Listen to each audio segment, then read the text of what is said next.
Have you ever felt afraid or nervous or anxious or ashamed of a presentation, a meeting, a business deal that was coming up for you, and you hyper-focused on it at the expense of all other aspects of your life? Your relationships, your health.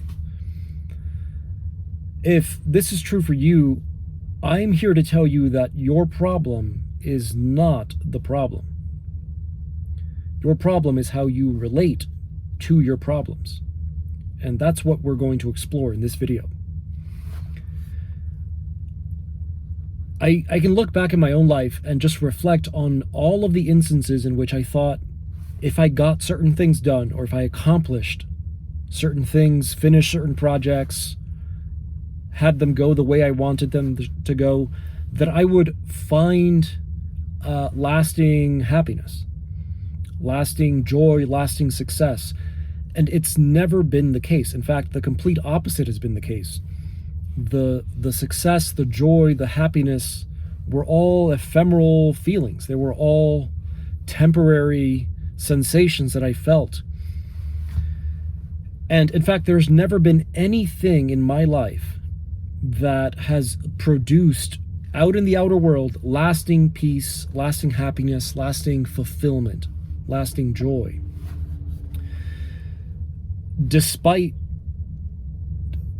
the amount of worry that no matter how much I worried, no matter how much I prepared, how much I was preoccupied by anxious agitation, by nervousness, by fear, by shame,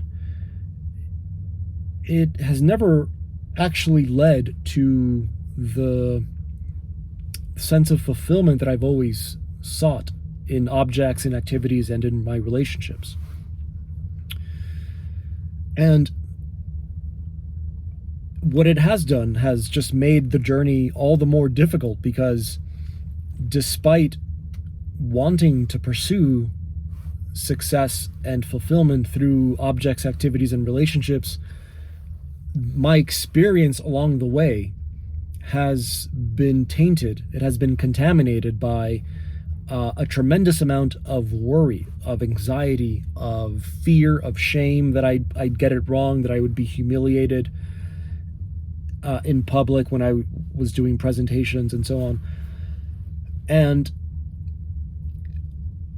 I ultimately realized that the issue was not the issue. The problem is not the problem. It's not the nervousness, the fear, the shame isn't the problem.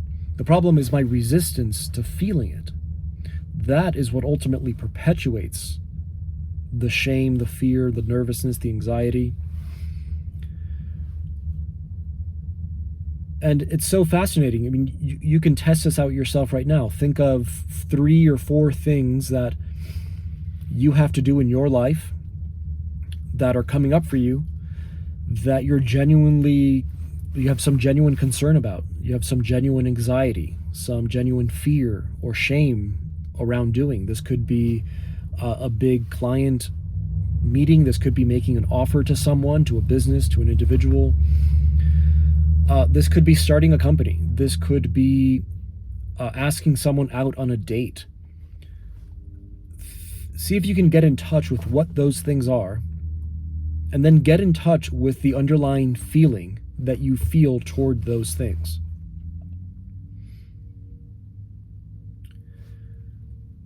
And when you do that, feel free to pause the video. When you do that, try saying to yourself, I feel blank, and I love that I feel that way.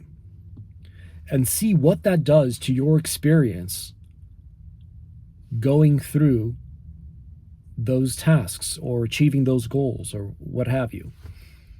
I promise you, it's going to make the fact that your resistance to resistance is no longer present is going to help you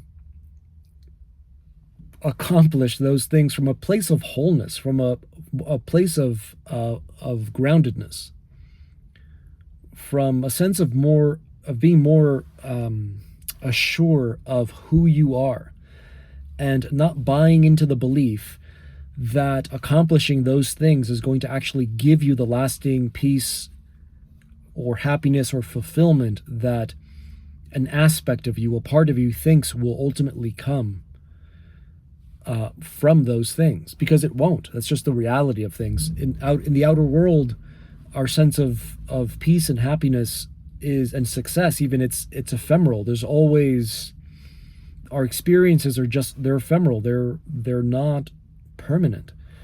And there's a beauty to that. There's a beauty to that impermanence.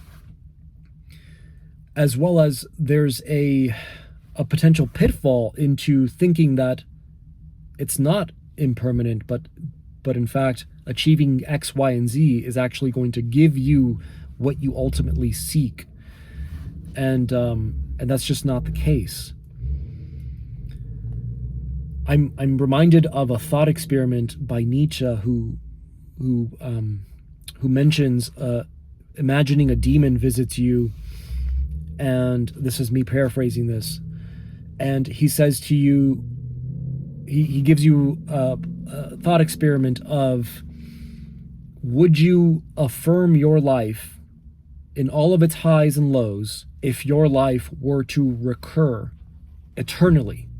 So all of the joy, the meaning, the happiness, the success, the achievement, the most beautiful aspects of your life, the magnificence of life itself were to recur eternally, as well as all of the darkness of your life, the sorrow, the misery, the pain, imagining that also recurring eternally. And then the demon goes on to ask, would you want to live your life if you knew that it recurred eternally, so even the worst aspects of it?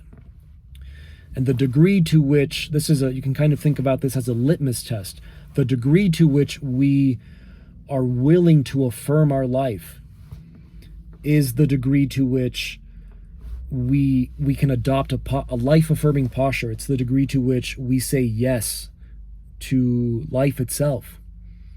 It's the degree to which we take on the notion of amor fati, a love of our fate. And it's ultimately a life-affirming posture, but it really kind of, it's a striking image to consider, affirming the darkest aspect of your life and imagining it recurring for an eternity. So it's just a beautiful reminder that we're all having a human experience, and there really is deep beauty in the impermanence of our human experience.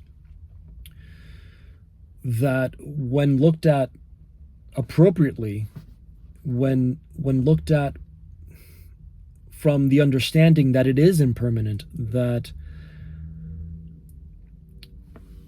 we're not actually going to ever seek the goal, the lasting peace and happiness isn't in the outer world.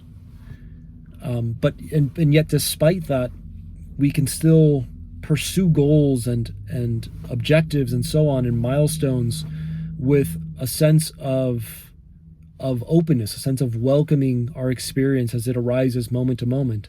The fear, the shame, the anxiety, the nervousness, and so on. And not pushing that away, but inviting that in. Not pushing away the aspects of our human experience that we dislike, but welcoming them in, inviting them in, affirming our life as it is.